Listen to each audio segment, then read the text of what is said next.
मैं विजय कुमार गौतम आज के इस लेक्चर में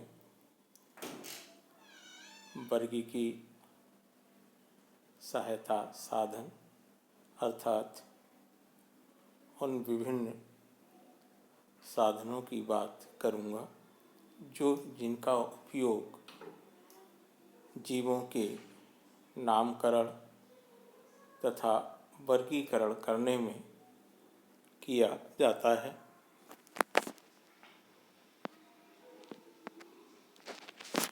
जीवों की पहचान के लिए एक गहन तथा आधुनिक उपकरणों से युक्त प्रयोगशाला की आवश्यकता होती है। इसके अतिरिक्त प्रयोगशाला के बाहर पर्यावरण में जीवों के अध्ययन की आवश्यकता होती है तथा पौधों एवं जंतुओं के नमूने एकत्र किए जाते हैं।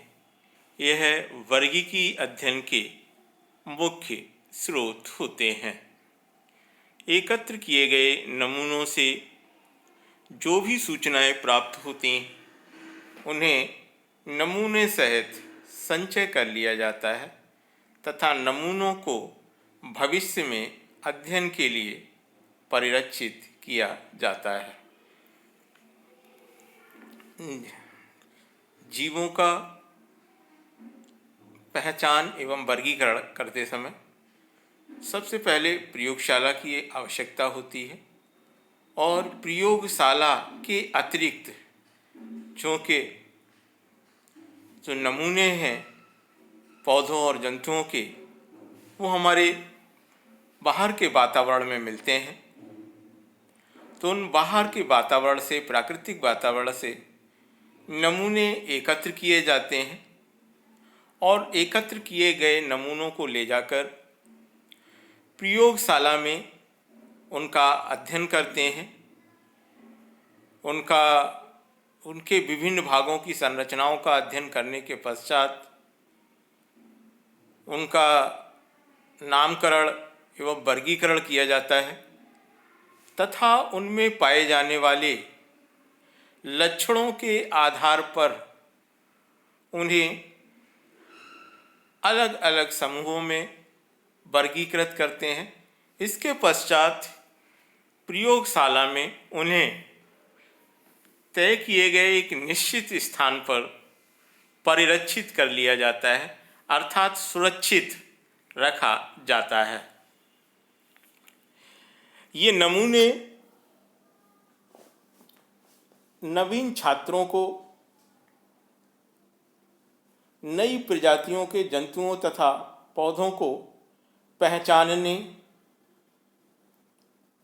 तथा उनका नामकरण करने में मदद करते हैं। इसके अतिरिक्त जब कभी भी किसी नए पौधे को खोजा जाता है या प्रकृति में कोई नया पौधा मिलता है तो उसका नामकरण करने में तथा उनका वर्गीकरण करने में पहले से जो भी नमूने रखे गए होते हैं और जो भी लिखित सामग्री उपलब्ध होती है उससे बहुत मदद मिलती है। अब इन पहले से ज्ञात नमूने जिनका कि वर्गीकरण एवं नामकरण किया गया है और इन नमूनों को भविष्य में आने वाले छात्रों एवं वैज्ञानिकों के प्रयोग के लिए इन नमूनों तथा ज्ञान को सुरक्षित रखा जाता है और इन नमूने तथा ज्ञान को सुरक्षित रखने की जो विधियां हैं वो प्रमुख विधियां निम्न हैं। पहला है वनस्पति संग्रहालय, जिसे हम अंग्रेजी में हर्बेरियम कहते हैं। संग्रहालय कोई भी हो, संग्रहालय शब्द से मतलब है कि ऐसी जगह जहां संग्रह किया गया हो। तो वनस्पति संग्रहालय में पौधों के एकत्र नमूनों को कागज की शीट पर सुखाकर दबाकर परिरक्षित करते हैं। इन शीटों को विश्वव्यापी मान्य वर्गीकरण प्रणाली के अनुसार व्यवस्थित करते हैं। ये नमूने सूचना सहित भविष्य में अध्ययन के लिए व्यवस्थित ये नमूने सूचना सहित भविष्य में अध्ययन के लिए वनस्पति संग्रहालय में सुरक्षित रखे जाते हैं। हर्बेरियम की बात करें अगर साधारण शब्दों में, तो हर्बेरियम बनाने की प्रक्रिया में बाहर के पर्यावरण से, खेतों से, जंगलों से पौधों के कुछ नमूने एकत्र किए जाते हैं। इन नमूनों में पौधों के विभिन्न भाग, पत्ती, तना, फूल, फल आदि हो सकते हैं। पौधों के इन भागों को परिरक्षित करने के लिए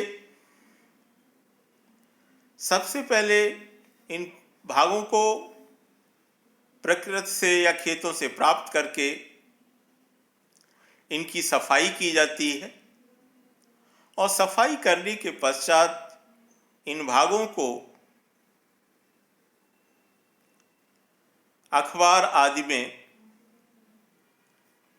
दबाकर, अखबार आदि में के अंदर दबाकर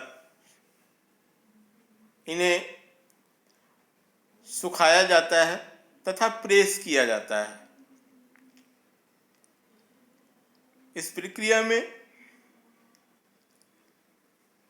लगभग 7 से 8 दिन के पश्चात जिस कागज़ में हमने पहले रखा था नमूने को, उस कागज़ को हटा देते हैं और दूसरा कागज़ फिर रख देते हैं।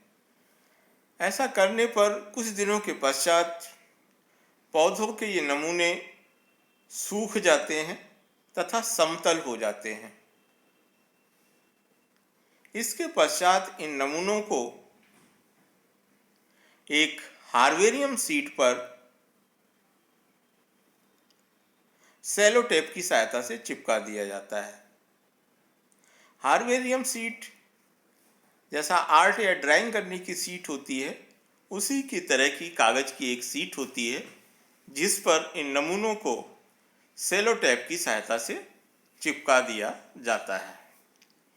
एक शीट पर एक पौधे का एक नमूना ही चिपकाते हैं और इस शीट पर उस पौधे से संबंधित सूचना को लिखा जाता है। सामान्यतः शीट पर लेबल बना होता है और यदि लेबल नहीं बना है तो लेबल लिखा जाता है या अलग से चिपका होता है, चिपकाते हैं लिखा हुआ। इस हर्बेरियम शीट पर पौधे से संबंधित निम्नलिखित सूचनाएं लिखी जाती हैं। पौधे को कलेक्ट करने की दिनांक, लोकेलिटी अर्थात कहाँ से उस पौधे को एकत्र किया गया है, पौधे का अंग्रेजी नाम, पौधे का स्थानीय नाम तथा पौधे का वैज्ञानिक नाम, पौधे का कुल एवं किसके द्वारा इस पौधे को एकत्र किया गया है। इतनी सूचनाएं दर्ज करने के पश्चात इस हर्बेरियम शीट पर पौधे को लगा दिया जाता है, सेलो टेप की सहायता से चिपका देते हैं और इस तरह से ये हमारी एक हर्बेरियम शीट तैयार हो जाती है। इस प्रकार से कई शीटों को एक फाइल के रूप में तैयार कर लेते हैं और तब हम इस फाइल को हर्बेरियम फाइल कहते हैं। इस हर्बेरियम फाइल को भविष्य के लिए सुरक्षित कर देते हैं। इन पौधों की सहायता से जो हर्बेरियम फाइल है, इसकी सहायता से भविष्य में छात्रों को तथा वनस्पति वैज्ञानिकों को नए पौधों को पहचानने तथा उनके नामकरण करने एवं वर्गीकरण करने में मदद मिलती है। इस तरह से इन हार्बेरियम का उपयोग नए पौधों का जिनके बारे में अध्ययन नहीं किया गया है उनके अध्ययन करने के लिए रेफरेंस का कार्य करता है। बात करते हैं हम वनस्पति उद्यान की। वनस्पति उद्यान वर्गीकी का दूसरा साधन है। ये ऐसे उपवन होते हैं या ऐसे उद्यान होते हैं जिनमें जीवित पौधों का संग्रह किया जाता है। इन उद्यानों में पौधों की स्पीसीज की पहचान के लिए उगाया जाता है तथा प्रत्येक पौधे पर लेबल लगाया जाता है। उस लेबल पर पौधे का वैज्ञानिक नाम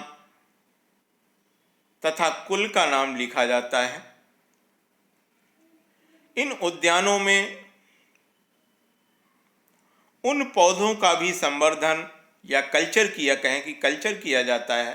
उन पौधों को भी उत्पादन किया जाता है, बढ़ाया जाता है जो कि विलुप्त हो रहे हैं।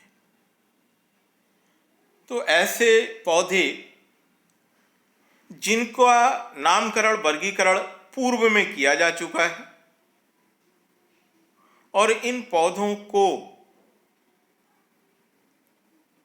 भविष्य में इनका उपयोग छात्र कर सकें अध्ययन करने के लिए, या पुस्तकों में जो पौधे पढ़ते हैं उन पौधों को प्रकृति में जाकर देखा जा सके, उन्हें पहचाना जा सके, उनका अध्ययन किया जा सके। इसलिए इन पौधों को वनस्पति उद्यान में उगाया जाता है और साथ ही वनस्पति विज्ञान में उगाने के साथ ही प्रत्येक पौधे के पास में एक तख्ती लगाई जाती है। उस तख्ती पर पौधे का स्थानीय नाम, उसका वनस्पतिक नाम और यदि पौधा उसका आर्थिक महत्व भी लिखते हैं। वनस्पतिक नाम लिखते हैं, उसके कुल का नाम लिखते हैं और उसका आर्थिक महत्व भी लिखा जाता है। यदि पौधा औषधीय है तो यह भी बता देते हैं कि इस पौधे का उपयोग किन किन रोगों के उपचार में किया जाता है। भारत का सबसे बड़ा जो बॉटेनिकल गार्डन है, वनस्पति उद्यान है, वो है Indian botanical garden, West Bengal. Bharat का सबसे बड़ा वनस्पतिक उद्यान इंडियन बॉटेनिकल गार्डन है जो कि पश्चिम बंगाल राज्य के हावड़ा शहर में स्थित है। इसी तरह विश्व का सबसे बड़ा वनस्पतिक उद्यान बॉटेनिकल गार्डन क्यू इंग्लैंड है, अर्थात क्यू शहर का नाम है और इंग्लैंड देश का नाम है। इसके अतिरिक्त हमारे राज्य उत्तर प्रदेश में भी एक वनस्पति उद्यान स्थित है जिसका नाम national botanical research institute Lucknow है। इसे शॉर्ट में NBRI भी कहते हैं। इस national botanical research institute Lucknow में विभिन्न तरह के औषधीय पौधों का तथा ऐसे पौधे जो कि विलुप्त होने के कगार पे हैं उन पौधों को संरक्षण प्रदान किया जाता है और उनका संवर्धन किया जाता है। इसके अतिरिक्त पौधों के सामान्य जनन के तरीके के अतिरिक्त पौधों के परागकणों, बीजों या पौधों के विशेष भागों, तनों, पत्तियों आदि से भी नए पौधे उत्पन्न करने का कार्य किया जाता है।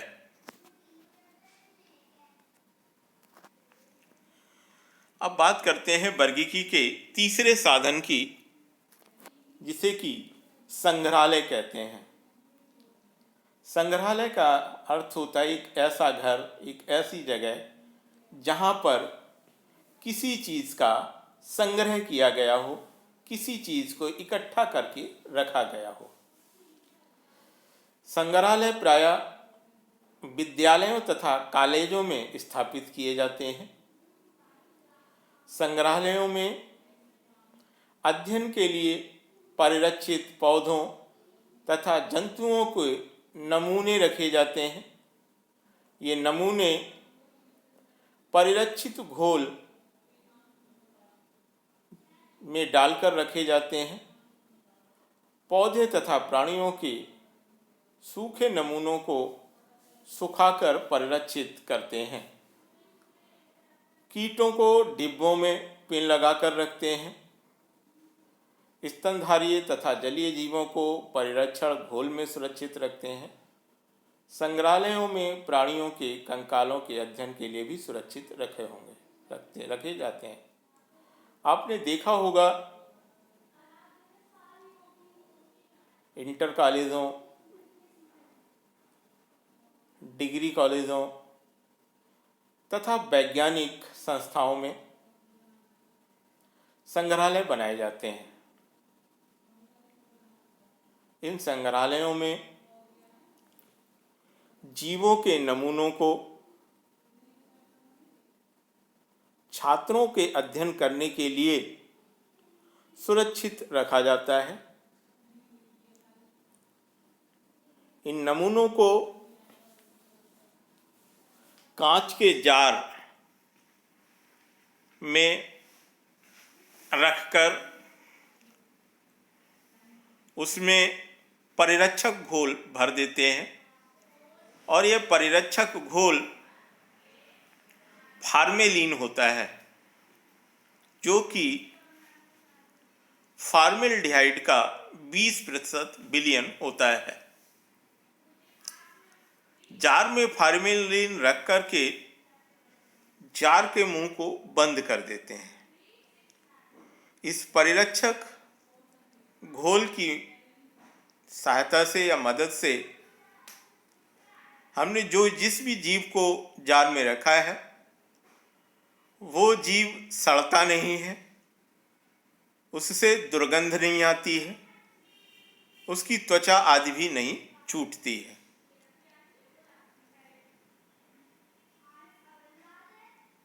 बहुत से जीव, चाहे वो स्थलीय हो या जलीय हो या स्तनधारी हैं, इन जीवों को परिरक्षित करने के लिए जार का उपयोग करते हैं, जिसमें फार्मेलिन विलयन भर दिया जाता है।